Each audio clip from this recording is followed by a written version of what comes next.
এবার একটা ছবি আপনাদের দেখাবো।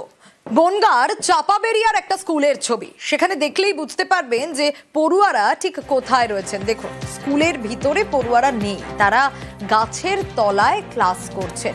কিন্তু কেন এই ছবিটা? কেন স্কুলের ভেতর পড়াশোনা চলছে না? তার কারণ প্রধান শিক্ষিকা নাকি গড় হাজির।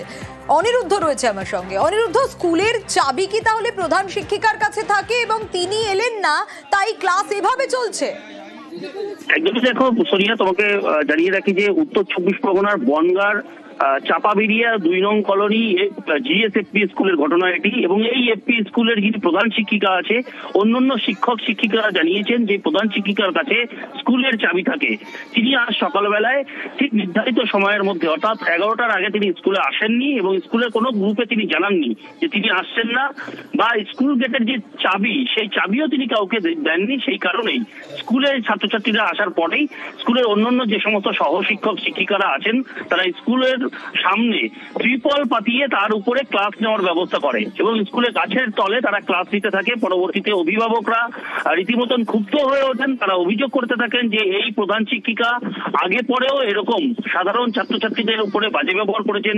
অভিভাবকরা কথা বলতে গেলে তাদের সঙ্গে বাজে ব্যবহার করেছেন এবং স্কুল আগে যে পরিস্থিতিতে ছিল তার থেকে আরো অবনতি হচ্ছে স্কুলের। কারণ স্কুলে আগে 136 জন ছাত্রছাত্রী ছিল, সেখান থেকে 102 জন ছাত্রছাত্রী আছে এবং এই বিপুল পরিমাণ ছাত্রছাত্রীদের নিয়ে আজকে বাইরে ক্লাস করতে গিয়ে রীতিমতো হিমশিম খেতে হয়েছে অন্যান্য শিক্ষক শিক্ষিকাদের।